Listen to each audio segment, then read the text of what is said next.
नमो सिद्धाणं नमो आयर्याणं नमो उज्जायाणं नमो लोये सौवसाहूणं नत्वा जिनेन्द्रं गतसर्वदोषं सर्वज्ञदेवं हितदत्तकं च श्रीजैन सिद्धांत प्रवेशिकेय वीरक्षते वंशाय परम मांगलिक जैन सिद्धांत प्रवेशिका का हम अध्ययन कर रहे हैं। उसमें हम अभी क्या देख रहे थे? हमने कल मति ज्ञान, श्रुत ज्ञान, अवधि ज्ञान, मन पर्याय ज्ञान, फिर जो दर्शन उपयोग, ज्ञानोपयोग, चक्षु दर्शन और चक्षु दर्शन, उसके अंतर देखे। उनमें क्या क्या भेद हो सकता है जो युगल माने जोड़े में है, तो उसको हमने अच्छी तरह से देखा। फिर योग, कषाय और चारित्र की भी हमने बात की थी। इसमें हमने कल जो भी पढ़ा था, उसमें किसी को कुछ प्रश्न है कि बाबा नहीं ये समझ में आया? तभी तो लगा होगा कि समझ में आया, लेकिन बाद में अरे इसका थोड़ा सा डाउट है मुझे, ऐसा कुछ हुआ तो आप पूछ सकते हो।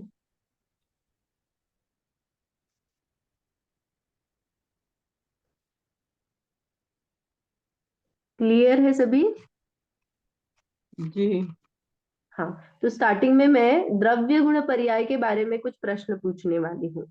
आपको सिर्फ बताना है जो मैं क्या बोल रही हूँ वो द्रव्य है, गुण है या पर्याय है, इतना ही पूछ रही हूँ। तो मुझे आप बताओगे कि ये जो मैं वर्ड है वो द्रव्य है, गुण है या पर्याय है, ये आपको सिर्फ बताना है। ओके। काल, द्रव्य। बहुत बढ़िया। श्रद्धा, ये गुण है। गुण। गुण। सम्यक दर्शन, ये पर्याय। पर्याय। पर्याय। मति ज्ञान, पर्याय। बहुत बढ़िया। ज्ञान, ज्ञान है द्रव्य। गुण। गुण गुण गुण। ज्ञान गुण है। चक्षु दर्शन, पर्याय। सम्यक्त्वाचरण चारित्र, ये भी पर्याय है। पर्याय है ये भी। पर्याय। किसी को गुण कहना था क्या? हाँ, गुण है, गुण है क्या? सम्यक्त्वाचरण चारित्र। हाँ, तो चारित्र देखो, चारित्र गुण का परिणमन सम्यक्त्वाचरण चारित्र हाँ है। हाँ हाँ, ठीक है, गुण। की पर्याय आ गई। दीदी एक बार और बोले आप, आवाज चली गई थी। देखो, चारित्र गुण है, सम्यक्त्वाचरण मैंने आत्मा में रमण किया, ये पर्याय आ गई। ओके, वैसे ही गॉट इट। गुण, जैसे अभी मैंने ज्ञान कहा तो आपने सभी ने गुण कहा, वही मैंने मति ज्ञान कहा तो आपने झट से पर्याय कहा। तो यही डिफरेंस है यहाँ पे, चारित्र गुण आ जाएगा और सम्यक्त्वाचरण चारित्र उसकी पर्याय आ गई। हम्म। और ये जो कषाय है, मैंने अभी जो सम्यक्त्वाचरण चारित्र कहा वो हमने एक तरह से शुद्धता की, थोड़ा सा आंशिक शुद्ध आत्मा में रमणता की अपेक्षा किया। वैसे ही मैंने आत्मा में अगर विभाव परिणमन होता है, कषाय उत्पन्न होती है, तो भी ये क्या है? पर्याय। चारित्र का परिणमन है, तो ये क्या है? विभाव पर्याय है। शाही हाँ, तत्व, चारित्र स्वभाव पर्याय। शायिक सम्यक्त्व, क्षयिक सम्यक। अच्छा। ये तो गुण है। हम्म। शायिक सम्यक्त्व गुण लग रहा है। हाँ, इस अपेक्षा से कहा ये छूटता नहीं है ना, क्षायिक सम्यक तो गुण नहीं कहलाया। ने सही पकड़ा, ये बहुत अच्छी बात है कि आपने उस एंगल से सोचा। देखो, जो उत्पन्न होता है वो पर्याय है, जो नाश है वो पर्याय होती है। हाँ, तो ये जो शायिक सम्यक्त्व है वो कभी ना कभी तो उत्पन्न हुआ ना, पहले से अनादि से थोड़ी था, तो ये हाँ, पर्याय आए। स्वभाव। तो ये जो पर्याय है ना, ये हो सकती है कि एक सरी के आगे रह सकती है। जैसे सिद्धावस्था में शायिक चारित्र, शायिक सम्यक्त्व बरकरार रहता है, वही पर्याय आ जाती है। पर्याय माने जैसे शायिक सम्यक्त्व की पहले समय की पर्याय आ गई, फिर व्यय हुआ, फिर शायिक सम्यक्त्व की पर्याय आ गई, फिर व्यय हुआ, फिर शायिक सम्यक्त्व। तो एक सी पर्याय हो सकती है, पर ये पर्याय ही है, क्योंकि यहाँ पे उत्पन्न होता है, जो नष्ट होता है वो पर्याय का ही विषय होता है। क्योंकि वो ठीक अगर गुण रहता तो वो त्रिकाल रहता, तो मैं शायिक सम्यक्त्व के साथ रहती पूरी। ठीक ओके। हाँ ठीक। वैसे ही चक्षु दर्शन क्या है, तो आपने कहा था पर्याय है, तो ये दर्शन गुण की पर्याय है। वैसे ही सम्यक दर्शन कहा, वो श्रद्धा गुण की गुण की सम्यक। पर्याय। तो ये क्लियर करना था। तो आपने बहुत अच्छा है कि आपने सभी ने मैंने क्लियर हो गया, द्रव्य गुण पर्याय क्लियर हो गया। हमने पढ़ा था, मैं वही चेक कर रही थी कि एक बार फिर से वो ले लूं तो अच्छे से हो जाएगा। ओके। तो अभी कल का जो था, पहले ये करते हैं क्या, अणुजीवी और प्रतिजीवी गुण के बारे में पूछना हाँ दीदी, वो समझा दीजिए। हाँ, वो निकालती हूँ, उसको थोड़ा सा पढ़ेंगे और फिर आगे बढ़ेंगे।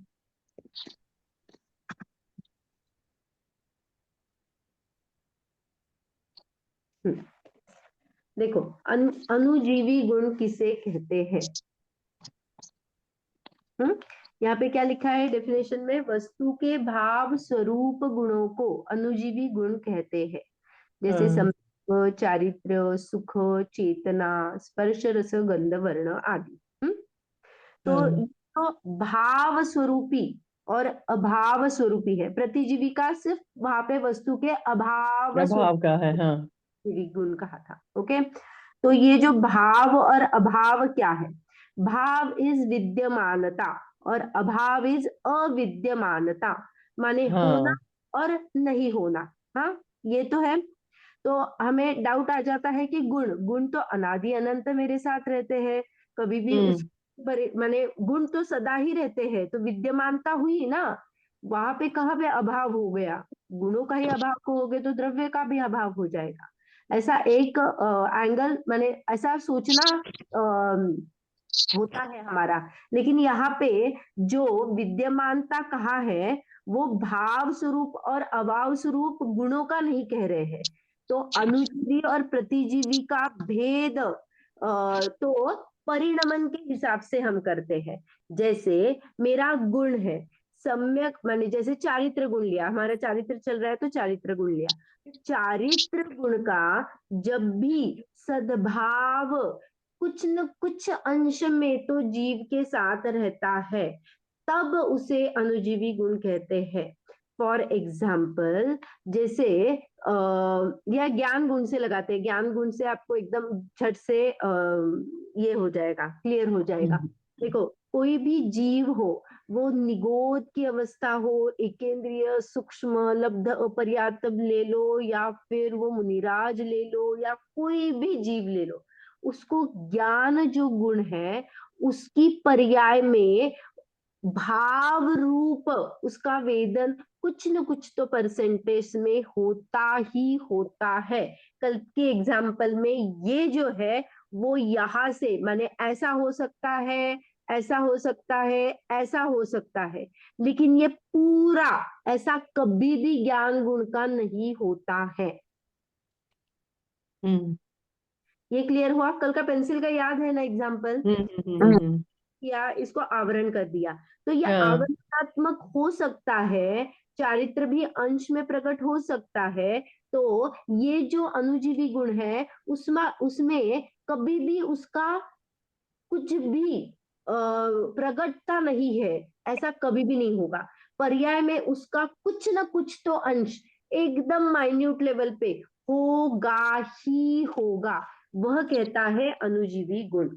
माने उसका भाव स्वरूप गुणों के परिणमन में, यहाँ पे गुण अपेक्षा से उसका परिणमन लेना, उसके गुणों के परिणमन में उस गुण का जो भाव है, जैसे ज्ञान गुण का भाव है जानना, तो वो जीव जानने माने कुछ ना कुछ तो जानेगा ही, नहीं जानेगा तो वो जड़ हो जाएगा, पुद्गल बन जाएगा। तो वैसा नहीं होगा। तो ज्ञान गुण, सुख गुण, चेतना गुण, ये सब जीव में कुछ न कुछ तो परसेंटेज में छोटा का छोटा अंश हो, वो उसका भाव स्वरूप उन गुणों का क्षयोक्षम होगा ही होगा, कुछ न कुछ उघाड़ होगा ही हम्म। होगा। ये अनुजीवी गुण कहलाता है। और प्रतिजीवी गुण क्या है? उन गुणों के परिणमन में अभावात्मक है, माने उन हाँ। गुण का कुछ भी भाव प्रकट नहीं है। फॉर एग्जाम्पल, मैंने उसको ढक दिया, तो अगर ये सूक्ष्मत्व है तो अभी मेरी संसार अवस्था में सूक्ष्मत्व गुण का परिणमन अभाव रूप चल रहा है, पूरा आवरणात्मक माने ढका हुआ, या फिर ज्ञानावरण और इसमें हम ढका कहते हैं, लेकिन अभी उसका अभाव रूप से परिणमन हो रहा है। कुछ भी स्वभाव का वेदन नहीं हो रहा है उस जीव को। ऐसे गुण है जिनका पूरा अभावात्मक परिणमन हो रहा है, परिणमन तो हो रहा है। जैसे फॉर एग्जाम्पल ज्ञान गुण में लगा लो, केवल जो ज्ञान है मेरा, उस पे क्या है? अभी पूरा आवरण है, कुछ ढका हुआ, कुछ थोड़ा है क्या? ऐसा नहीं है ना, पूरा ढका हुआ है ना केवल ज्ञान मेरा।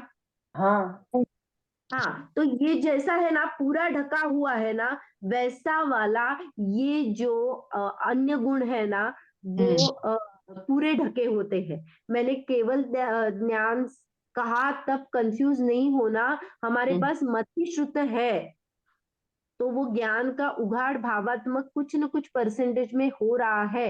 हाँ, जी। केवल ज्ञान पूर्ण नहीं, पूर्ण ढका हुआ है, लेकिन ये बाकी का ज्ञान है ना, तो इस ज्ञान के हिसाब से उसको अनुजीवी गुण कहा। और जिन गुणों का माने वो जो 14वें गुण स्थान के बाद प्रकट हो जाते हैं, हमने जो देखा था वो सूक्ष्मत्व, क्या क्या था? अवधानत्व, सूक्ष्मत्व, गुरु लघुत्व और अव्याबादत्व। ये चारों जो गुण है वो अभावात्मक होती है। और जब मेरा पूरा जो भी मेरा अकाउंट का जो कषाय है, योग है, जो सब सम्यक होने के बाद ही वो क्या हो जाते हैं? भाव रूप प्रकट हो जाते हैं। अभी कुछ ये है क्या? आप ऐसा लेना कि सदा विद्यमान रहने वाले गुणों में भी कुछ न कुछ गुण ऐसे हैं जो कितना भी मैं विकृति कर लूं, मैं ज्ञान गुण के साथ कितनी भी विकृति कर लूं, मैं सुख सुख गुण के साथ कितनी भी विकृति कर लूं, मैंने विभाव कितना भी बुरा करना चाहूं, लेकिन वो गुण मेरे साथ कुछ न कुछ अंश में प्रकट रहता ही, रहेगा। हाँ हाँ हाँ हाँ। ऐसा कभी भी नहीं होगा कि वो चला जाएगा। अभाव कुछ नहीं होगा, हाँ, पूरी न तरह। स्वाभाविक अंश उसका वर्तन माने वेदन में रहेगा ही रहेगा। इसीलिए हमने आई थिंक पिछली बार देखा था, कितना भी दुख हो जाए, एक जीव को कितना दुख देते हो देखो, लेकिन वो क्या करता है ना, ये प्रत्यपिक ज्ञान जैसा ना, दुख का और सुख का कंपैरेटिव स्टडी करता है। अरे मुझे 104 बुखार था, बहुत दुख है यार, बहुत पूरा बदन तप रहा है, बहुत हालत खराब है। कल क्या हुआ? दवाई दे दी, हो गया 102 बुखार है। 102 माने नॉर्मल स्टेट है क्या? नहीं, लेकिन नहीं, नहीं अच्छा है यार, आज तो बहुत अच्छा लग रहा है मुझे। अरे बीमार ही पहले है। से कम है, हाँ। हाँ, तो ये जो पहले से कम वाला स्टेट है ना, ये हर बार जीव करता है, इसीलिए वो सुखी का वो वेदन करता है। आप देख लो ना, कुछ ना कुछ कितना भी दुख दे दो, वो उसके पास जो भी तब अनुकूल रहेगा ना, उसका सुख का वेदन वो वहां पे करेगा ही। पूर्ण कोई जीव हो ही नहीं सकता है, पूर्ण ज्ञान शून्य कोई जीव हो ही नहीं सकता है। हम्म तो इसीलिए जी। इन जीवों को अनुजीवी गुण कहा, जो आइदर माने 0% से आगे ही होते हैं और 100% भी हो सकते हैं। और प्रतिजीवी गुण 0% ही होते हैं संसार अवस्था में, सिद्ध अवस्था में या फिर आप पूर्णता को जीव जब प्राप्त हो जाता है तो 100% हो जाते हैं। तो आइदर 0 या 100% प्रतिजीवी गुण होते हैं। अणुजीवी गुण क्रमिक हो सकते हैं, 0% कभी भी नहीं हो सकते। हाँ, 100% हो सकते हैं, पूर्ण शुद्ध अवस्था में उनका पूरा उघाड़ हो जाता है। ये अभी क्लियर हुआ वहां पे? अभी जी जी जी। हाँ, तो इनमें ना एक्चुअली उपादान और निमित्त चिट्ठी में मोक्ष मार्ग प्रकाशक ने उपादान और निमित्त चिट्ठी में एक ये आया था, टॉपिक आया था, उसमें उन्होंने ये बात की थी। हाँ, आया, क्लियर हो गया। देखो यहाँ पे मैं पढ़ती हूँ, फिर आपको ये होगा। जानपना ज्ञान और विशुद्धता चारित्र की ओर दोनों मोक्ष मार्गानुसार है, इसलिए दोनों की विशुद्धता मानना। परंतु इतना विशेष है, गर्भित शुद्धता प्रकट शुद्धता नहीं है। यहाँ पे उन्होंने क्या कहा था कि अगर माने जीव में गर्भित शुद्धता होती है, जैसे मैं त्रिकाली शुद्ध हूँ, या फिर इस अपेक्षा से हम गर्भित शुद्धता कहते हैं।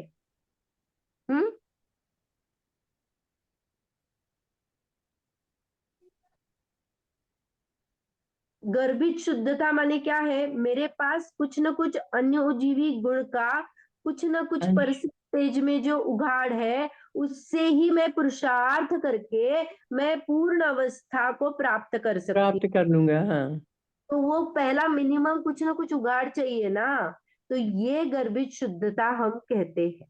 ओके,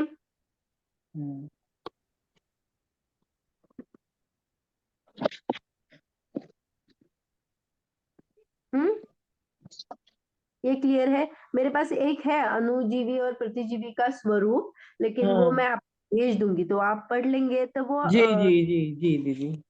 हाँ, अपने ही इसमें आया है, वो एक्चुअली हमारा क्वेश्चन ही है, लेकिन उसमें ना बहुत सारे तर्क और ये दिए हैं उन्होंने। उपादान निमित्त चिट्ठी जो मोक्ष मार्ग प्रकाशक की है ना, उसका भी उल्लेख वहां पे किया है, लेकिन हम उतना डीपली नहीं ये किया है ना, इसीलिए मैं आपको वो भेज दूंगी, क्योंकि इतना वो बहुत बड़ा है कि उसका जो क्रक्स है, माने उसका जो भाव है, वो यही है कि अणुजीवी गुण में गर्भित शुद्धता या कुछ न कुछ शुद्धता का अंश प्रकट होता ही होता है, इसीलिए तो वो पुरुषार्थ करके प्रकट शुद्धता को प्राप्त कर सकता है। जैसे फॉर एग्जाम्पल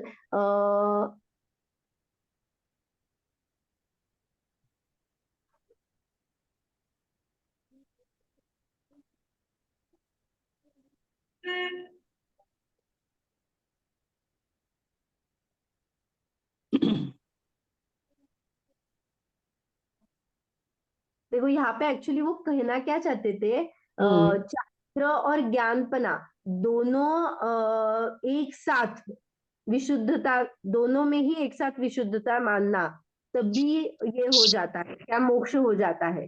तो जैसे माने दो धारा कैसे चलेगी ना, ज्ञान का और चारित्र का, तो परिणमन दोनों का अलग अलग है, ग्रंथि भेद है, तो वो क्या करती है,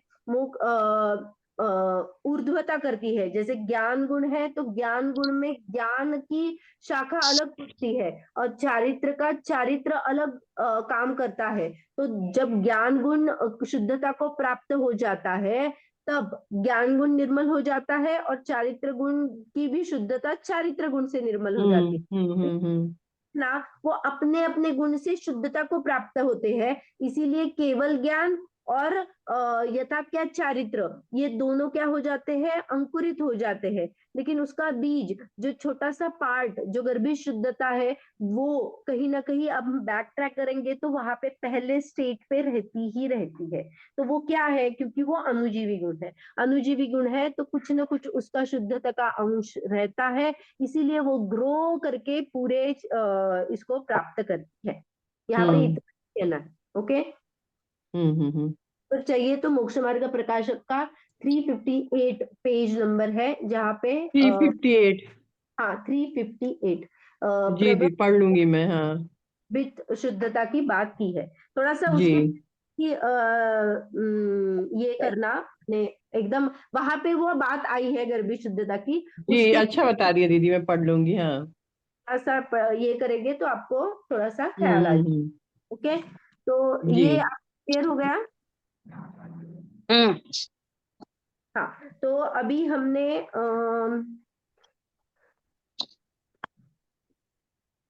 वो फुटनोट की ओर चलते हैं आज।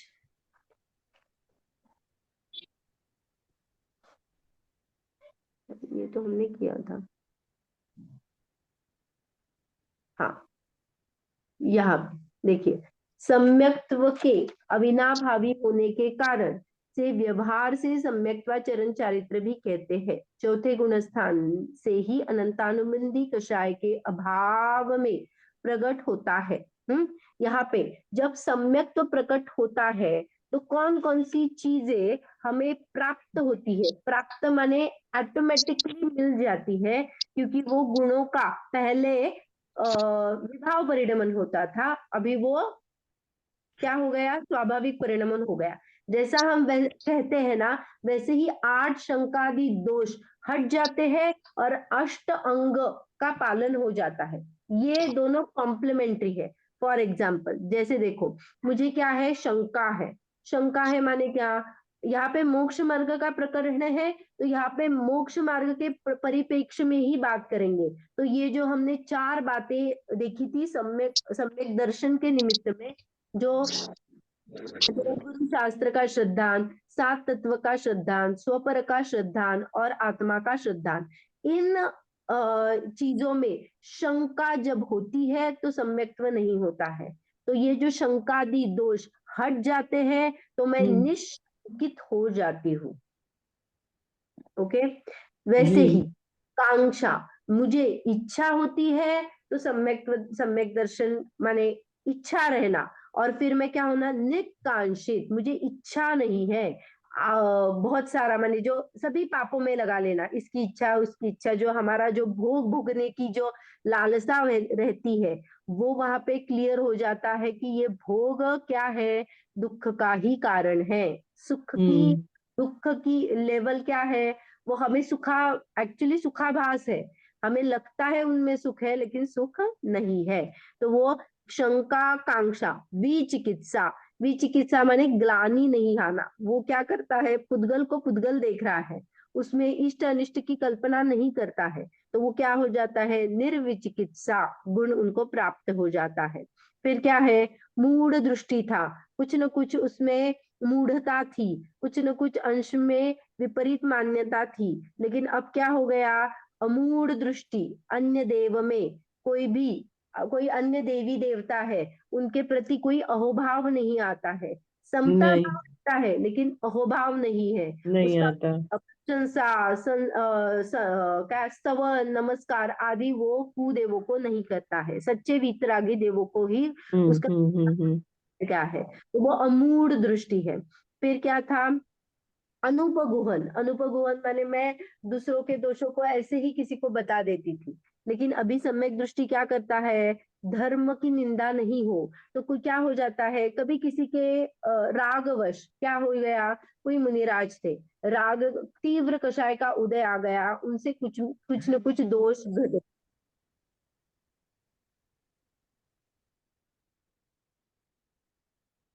आवाज बंद हो गई दीदी।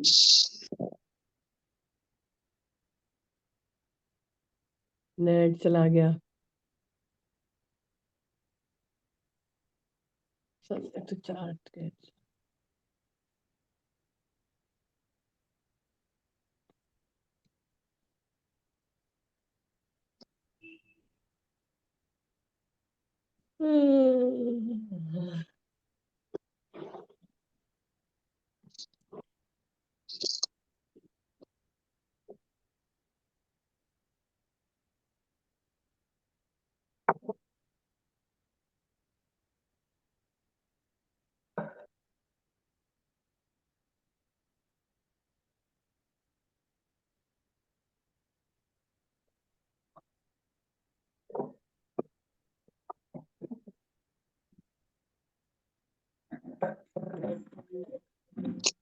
वीडियो नहीं आ रहा दीदी।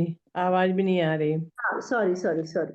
हाँ, हम कहाँ थे? तो फिर धर्म निंदा, ऐसे किसी अगर मुनिराज ने क्या किया, कुछ दोष आ गए उनमें, तो उनको उजागर नहीं करते हैं, उसका स्थितिकरण करने में वो ज्यादा ये रहते हैं।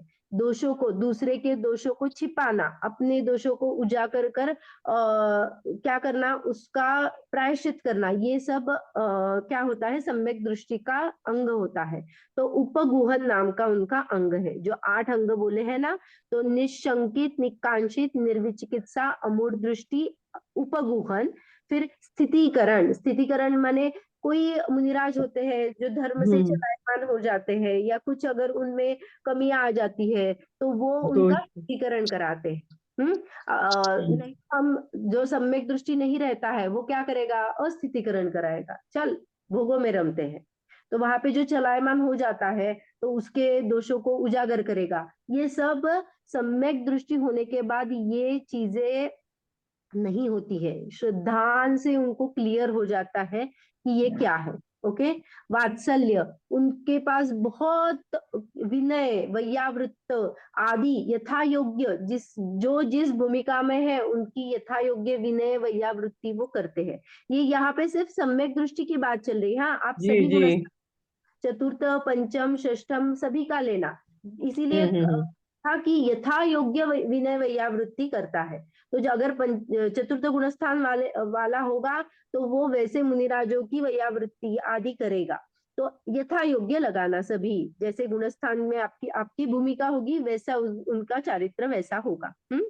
प्रभावना, प्रभावना में क्या करता है वो, जिनका हमारे जो जिनेंद्र भगवान है, जिन्हें हम जिन कहते हैं, उनका महात्मा कैसे फैले, के बारे में उनका प्रकाशित कैसे हो, ये धारा आगे आगे जैनिज्म कैसे आगे चलता रहे, इसके और वो क्या करते हैं, अग्रसर रहते हैं। तो कुछ न कुछ शास्त्र की रचना करो, कुछ पता चला है कि कोई रुचिवान जीव आया है तो उनको उपदेश देना आदि, बहुत सारे इसमें वो क्या करते हैं, प्रभावना अंग के धारी होते हैं। तो ये मुनि हम्म। श्रावक क्या करते हैं, मंदिर बनवाते हैं, कुछ न कुछ धार्मिक आयोजन विधान वगैरह। करते हैं, कहीं स्वाध्याय शिविर का आयोजन करते हैं। ऐसे जो चीजें हैं ये प्रभावना के अंग में आ जाते हैं। तो ये क्लियर हुआ, ये 8 अंग क्या है और उसके 8 दोष क्या है। हाँ। हम्म? फिर ये जो है मूढ़ता, सॉरी, हाँ नहीं, एंड में है, ठीक है। 8 मद, 8 मद जो है वो बहुत इजी है। मद माने गर्व होना, गर्व माने अभिमान रहना। तो हाँ। संतुष्टि को कौन कौन से 8 चीजों का मद अभिमान नहीं होता है, तो ज्ञान का, मेरे पास बहुत ज्यादा ज्ञान है, ऐसा उसको नहीं होता है। या फिर ऐश्वर्य, या फिर यहाँ पे 2 नाम आते हैं, ऐश्वर्य या पूजा। हाँ, तो ये ऐश्वर्य ही इसमें है, मेरी प्रॉपर्टी देखो, या मेरा क्या बोलते हैं, ऐश्वर्य माने प्रतिष्ठा, या फिर हमारा जो है एक स्टेटस रहता है ना, वो वाला जो है ना, हाँ। वो कहते हैं मेरा ऐश्वर्य क्या है। फिर कुल, कुल का मद नहीं होता है। कुल का मद इज पिता का वंश जो होता है। जैसे मेरे पिता बहुत जैसे पहले था ना,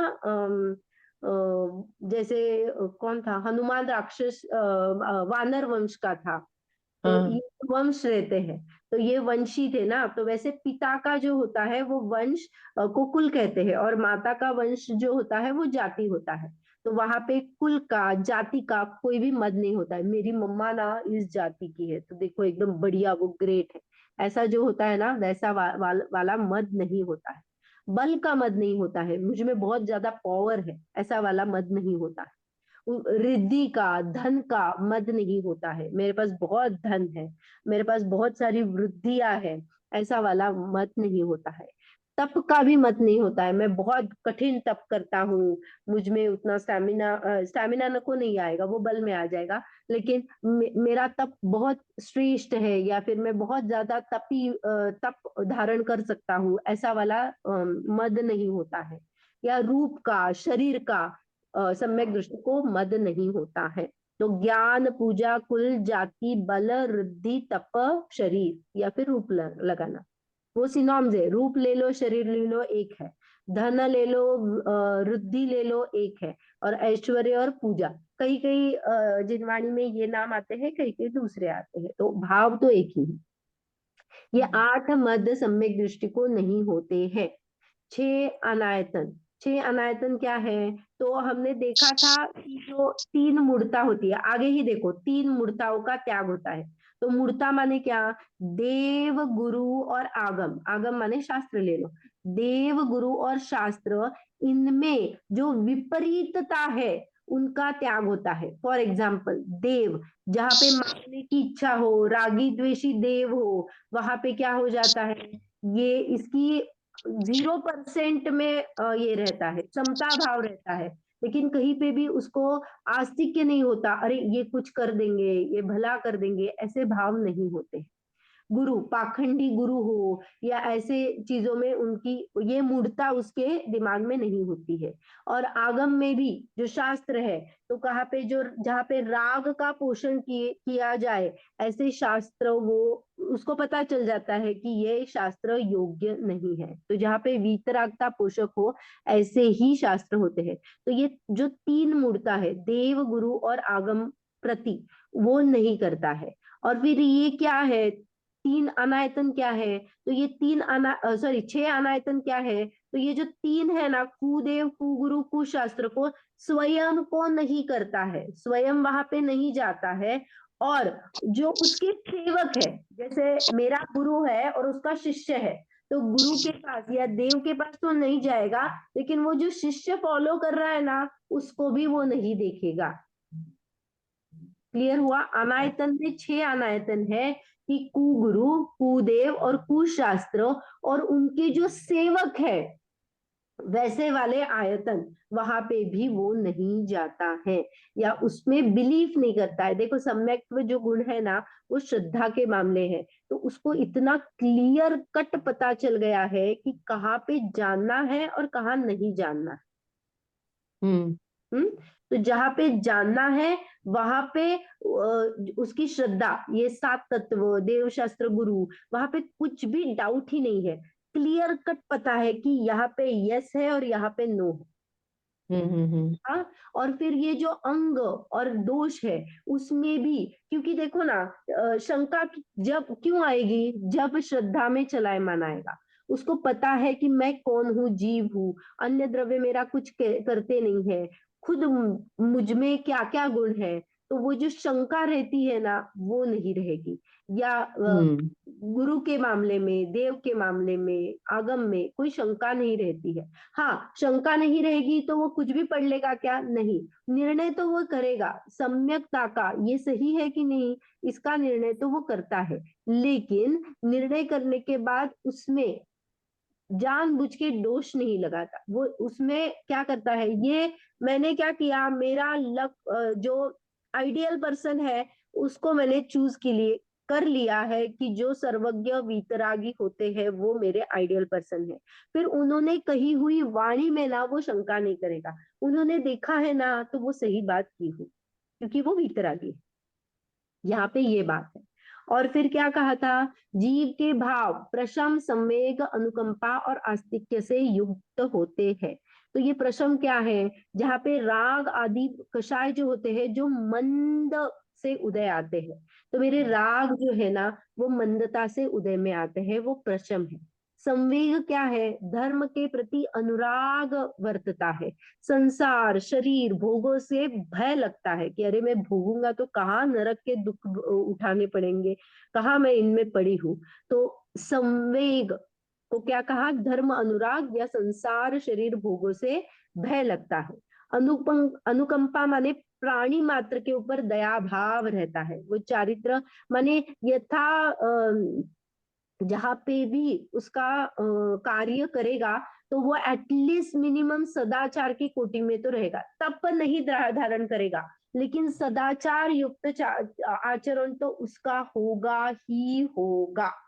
चारित्र कब लगाएंगे? जब वो व्रत, प्रतिमा आदि लेगा तो। लेकिन ये जो बेसिक हम बोलते हैं ना, बेसिक मैनर्स, ऐसा जब हम कहते हैं ना, तो वैसा वाला जो सदाचार है उतना तो वो सम्यक दृष्टि पालन करेगा ही करेगा। प्राणी मात्र के ऊपर उसको दया रहेगी ही रहेगी। और आस्तिक्य क्या है, उसको पुण्य और पाप, परमात्मा, इस पे विश्वास होता है। परमात्मा पे विश्वास अच्छा है तो उसके कथित जो 7 तत्व है, पुण्य क्या है, पाप क्या है, दोनों ही बंध का कारण है, उससे मैं हटूंगा, मैं अपने आप को देखूंगा तो क्या हो जाऊंगा, मोक्ष हो जाऊंगा, इसके ऊपर उसका विश्वास है, तो वो आस्तिक्य है। तो इससे सम्यक दृष्टि युक्त होता है। ओके। जी।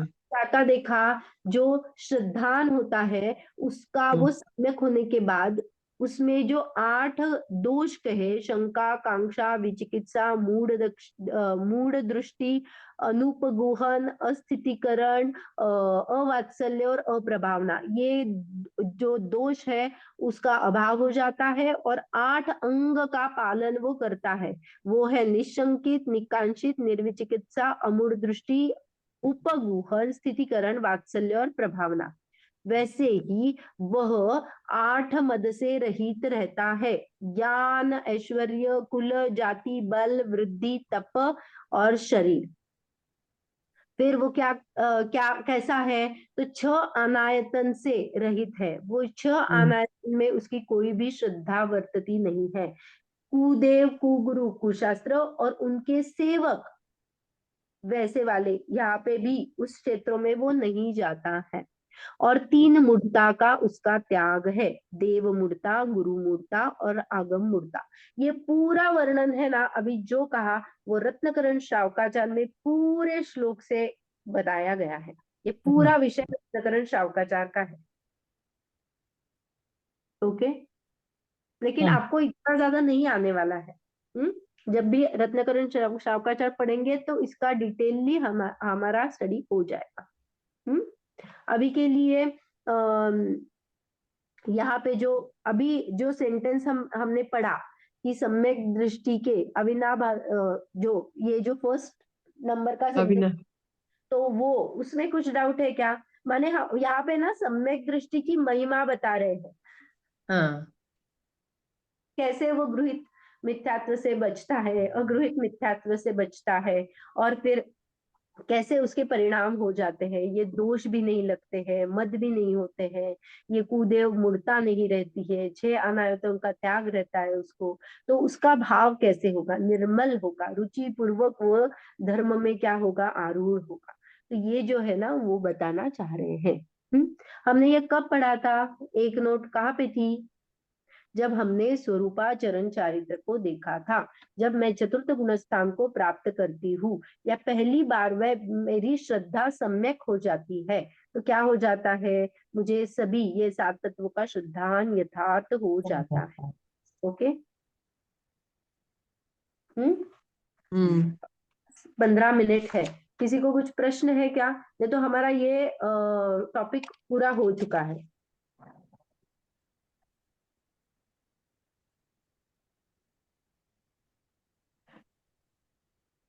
नहीं है तो आगे बढ़िए। नहीं दीदी। हम्म। सभी ने प्रश्न के उत्तर देखे क्या? मैंने भेज दिए क्या? कोई डाउट लग रहा है क्या? उसको डिस्कस कर ले क्या, क्योंकि 10 मिनट है, 10-15 मिनट है। हाँ या फिर दीदी वही डिस्कस कर लीजिए। तो मैं इसको प्रोजेक्ट करने का देखती हूँ।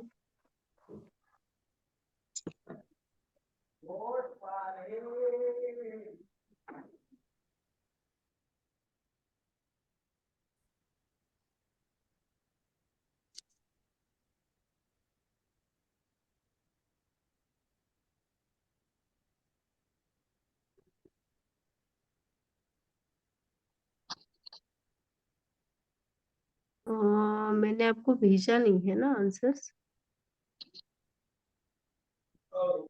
ठीक है। एक पहले लास्ट प्रश्न। दिन के नहीं भेजे हैं। हाँ लास्ट दिन के नहीं भेजे हैं। हाँ, वही तो ना, लास्ट के जो है ना, वही मेरे सामने प्रश्न रहेंगे तो मैं आपको बता पाऊंगी।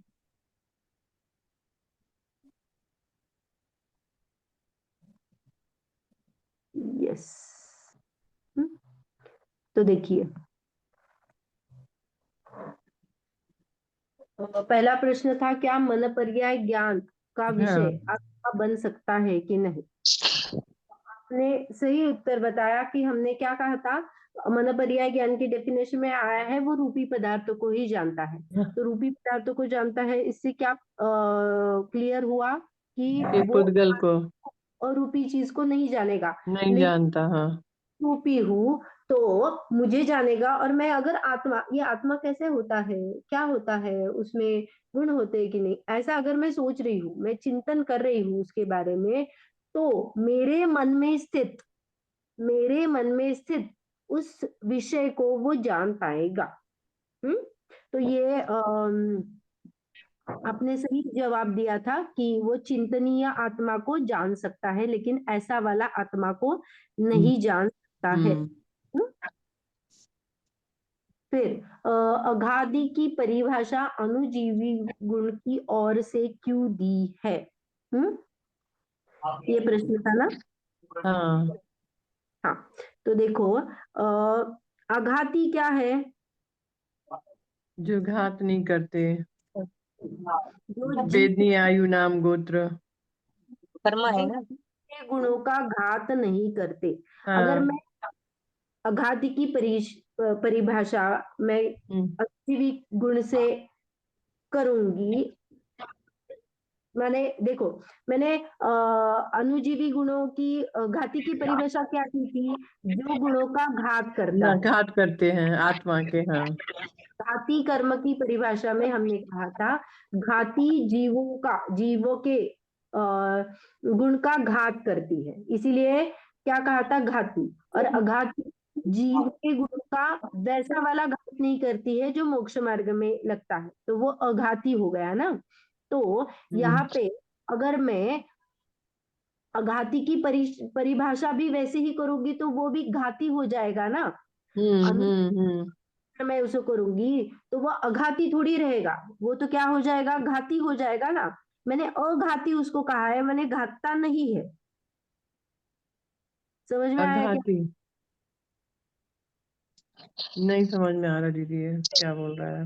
डेफिनेशन में प्रतिजीवी गुणों की ओर से करती हूँ। फॉर एग्जाम्पल, अघाती गुण, ये तो पता है ना कि हाँ, अघाती गुण कौन से है, तो आयु नाम गोत्र और वेदनीय। हाँ, वेदनी आयु नाम गोत्र। हाँ, तो इसके परिप्रेक्ष्य में हमने 4 गुण क्या किए थे, स्थापित किए थे, जब सिद्धों को आ जाते हैं, सूक्ष्म, अगुरु अनंत लघुत्व, सुख। पादत्व अनंत। और हाँ, हाँ, अगुरु लघुत्व, सूक्ष्म, अव्याबाधत्व, अवघातत्व और अगुरु हाँ, लघुत्व, ये 4 गुण किसके इसमें बोले थे, अघाती गुण के परिप्रेक्ष्य में कहते हैं। अघाती गुण चले जाते हैं तो ये जो गुण है वो प्रकट हो जाते हैं। प्रकट हो जाते हैं, वो प्रतिजीवी गुण है कि नहीं है। हाँ, हाँ, ये जो हमने कहा था, बाधत्व, अवगानत्व, सूक्ष्मत्व और अगुरु लघुत्व, ये प्रतिजीवी गुण है। अगर मैं अघाती की डेफिनेशन ऐसे करती हूँ, जो जीवों के प्रतिजीवी गुणों का घात करता है उसे अघाती गुण कहते हैं। एक्चुअली डेफिनेशन सही है ना।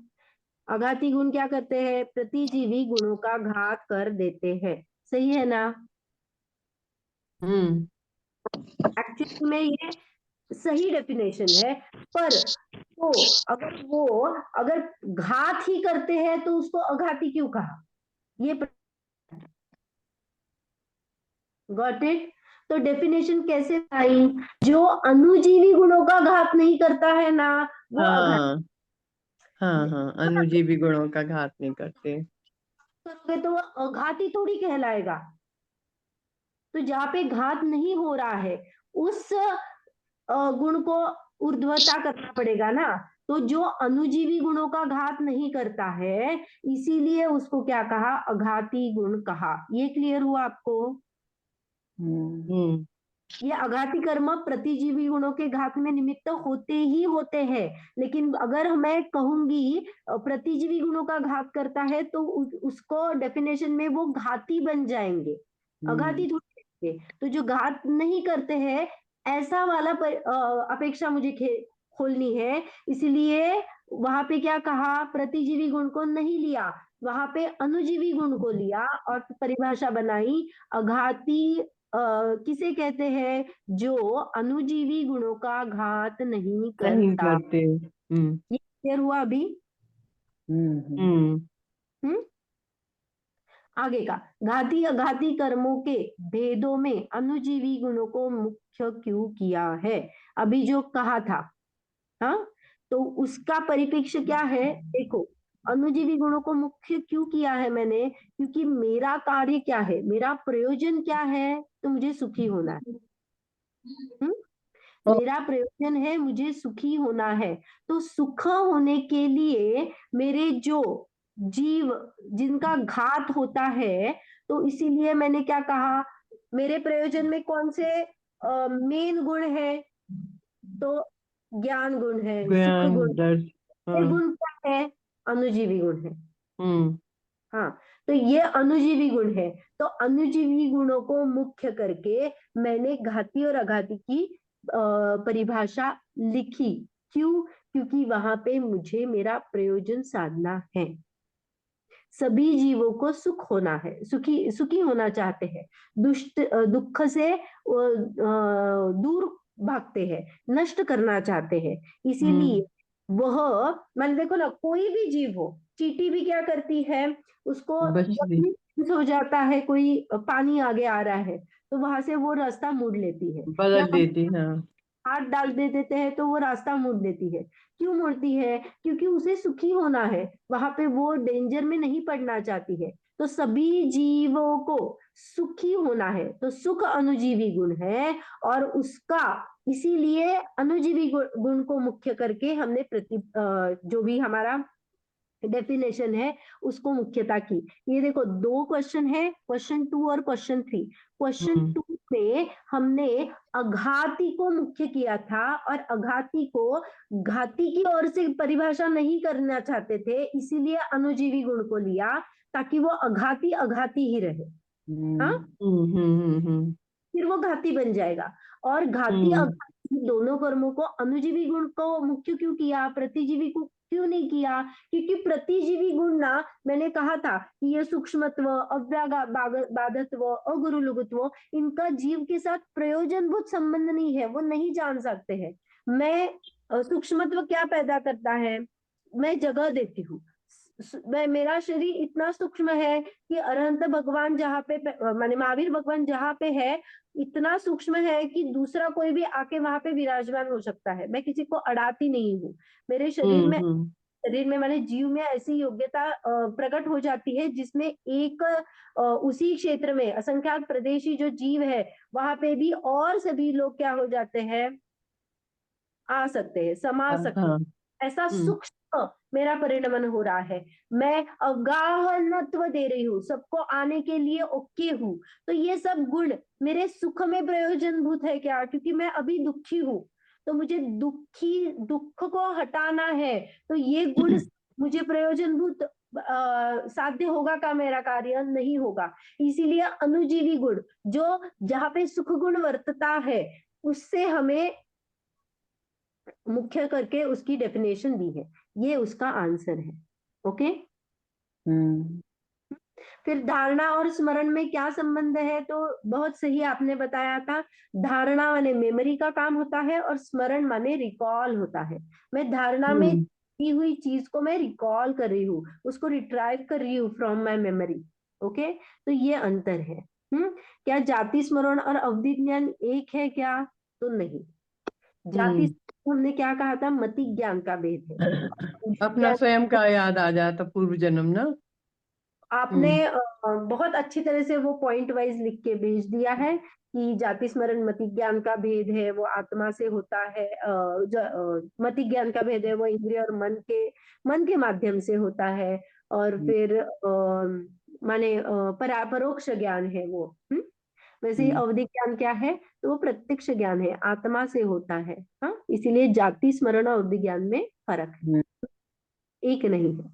और ये जो उपयोग है ना, बहुत सारे उपयोग सभी ने अच्छी तरह से दी है, लेकिन जो कहाँ पे आया था, हाँ, मक्खी जो है ना वो 4 इंद्रिय वाला जीव है, और बिच्छू जो है वो 3 इंद्रिय का जीव होता है।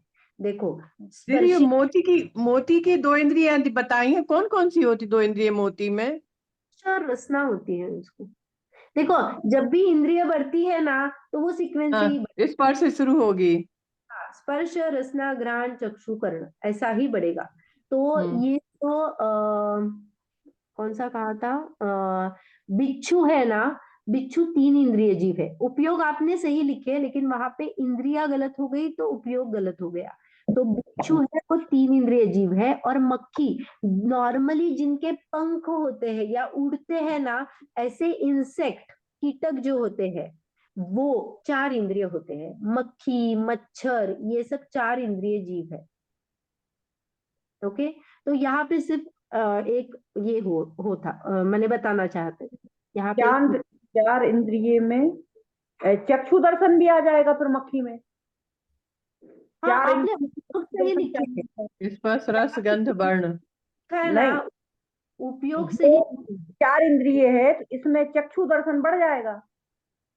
हाँ, वही मैं बोल रही हूँ। देखो रिद्धि जी ने जो भेजा है ना, मैं आपको बताती हूँ, उन्होंने जो भेजा है वो एकदम सही है, लेकिन सिर्फ यहाँ पे यही गलत हो गया है कि वो इंद्रिया गलत लिखी गई। देखो मक्खी में 3 इंद्रिय जीव वाला लिखा है, इसीलिए 3 उपयोग आ गए, और बिच्छू में 4 इंद्रिय जीव लिखा है, इसीलिए 4 उपयोग आ गए। तो ये जो है ना 4 उपयोग नहीं होते हैं। जब इसमें 4 3 उपयोग। वाला जीव होता है, सॉरी, हाँ ये 4 उपयोग सही है, लेकिन सिर्फ वो क्या ये हो गया है कि स्विप करना है सिर्फ। बिच्छू है वो 3 इंद्रिय जीव है, और मक्खी 4 इंद्रिय जीव है। उपयोग दीदी सही बिच्छू है में 3 उपयोग आएंगे। हाँ बिच्छू में फिर 3 उपयोग आएंगे, अचक्षु दर्शन, कुमति हाँ और कुश। हाँ, और चक्षुदर्शन कुमति और कुश्रुत। हाँ ठीक है। तो वही तो बोल रही हूँ, 3 इंद्रिय के जीव के उपयोग 3 ही होते हैं, ये सही लिखा है, लेकिन वहां पे मक्खी की जगह सिर्फ बिच्छू चाहिए था, और जहां पे बिच्छू लिखा है वहां पे अगर मक्खी लिखते हैं, और वो 4 इंद्रिय वाला जीव है, इसीलिए वहां पे 4 उपयोग है। तो आपने 4 इंद्रिय वाला जीव लिखा है ना, और 4 उपयोग लिखे है ना, वो सही लिखा है, लेकिन सिर्फ आप पहचानने में थोड़ी भूल हो गई कि बिच्छू को कितने इंद्रिय वाला जीव है। दीदी हमने गलत लिखा है फिर, हम्म हमने गलत लिखा था। 4 इंद्रिय लिख 4 हाँ, इंद्रिय लिखा है और 4 उपयोग 4 लिखे। था, बिच्छू में 4 इंद्रिय लिखे थे और मक्खी में 3 इंद्रिय लिखे थे। तो मक्खी मक्खी 4 में 4, बिच्छू में 3। बिच्छू 3 इंद्रिय, चींटी भी 3 इंद्रिय जीव। हम्म ये है ना लट पिपीला अली आदि शरीर, हाँ, डर मरे हो सही भूल पे, तो वहां पे आ जाता है कि लट रहती है, लट पिपील। पील अली। अली में ओके, क्या? लट तो 2 इंद्रिय हुई ना, स्पर्शन और रसना। हाँ, हाँ। तो यही है वो, मैंने 2 इंद्रिय के भेद है। अली, जो अली को आप क्या बोलते हो, भवरा बॉम्ब रहते, भवरा भवरा। नहीं नहीं भवरा नहीं, वो जो बॉम्ब अली रहते, भवरा ही होता है। भवरा बॉर ही में होता दीदी लट म्हणजे केचुआ, काय? केचुआ। नहीं, भवरा। अली अली माने भवरा अच्छा, शायद। नाही, लट म्हणजे काय? हाँ? लट म्हणजे काय? लट जो है ना वो जो कृमि अपने शरीर में कृमि आदि लट हो जाती है जो है ना, वो वॉर्म्स रहते हैं ना, उसको क्या अर्कवर्म। बोलते हैं हाँ हिंदी में समझ गए दीदी वो, हाँ, मेरे को नहीं जो समझा। जो पेट में होते हैं दीदी, पेट में हो जाते बार्म। या हाँ फिर हाँ हमारे, हाँ हाँ, हाँ जो पठार पठार। पटार। नहीं दीदी, गेहूं वगैरह में भी लट हो जाती है ना। हाँ, इल्लियाँ छोटी छोटी, हाँ। हाँ, उसको लट कहते हैं। दो वो दो इंद्रिय। इंद्रिय होते हैं। हाँ। हाँ। लट पिपील, पिपील माने वो ततैया वगैरह। नहीं, मुझे हिंदी के वर्ड सॉरी पता नहीं है, लेकिन मेरे को आप भी कुछ भी नहीं समझता है लट पीपल क्या है ते कहीं नहीं समझत। अली मीन्स तो भंवरा होता है, भंवरा। कौन सा? अली, अली। लट पिपील, पिपील माने इल्ली, इल्ली जो देखी ना अपन ने, मटर में होती, बहुत सारे पैर वो होते। तो लट, लट कहलाएगी। अच्छा। लट पिपील अली। अली तीन इंद्रिय होता है, भंवरा। नहीं नहीं नहीं नहीं, अली भी दो मोरा इंद्रिय मक्खी की है। जाति कहीं होगा। दो इंद्रिय जीव है वो। सब दो इंद्रिय हैं। हाँ। मैं कल ना नेक्स्ट क्लास में, कल नहीं नेक्स्ट क्लास में ना, जी मैं जी आपको जी। तीन या चार नावें जो जिनवाणी में मुख्यतः से आती है ना, वो बताऊंगी। एक इंद्रिय में क्या आता है, दो इंद्रिय में क्या आता है, तीन इंद्रिय में क्या आता है, चार इंद्रिय में क्या आता है, तो वो आपको क्लियर होगा। लेकिन चार इंद्रिय का दीदी मोती, इसीलिए मोती की माला पहनना दोष माना जाता ना। हाँ। दो इंद्रिय जीव होता है वो। ठीक है, चलो अभी जिनवानी स्तुति करते हैं, और हमारा मंडे से सुख चालू होगा। ओके, तो सुख यहाँ पे हमारे इसमें जो डेफिनेशन है उसकी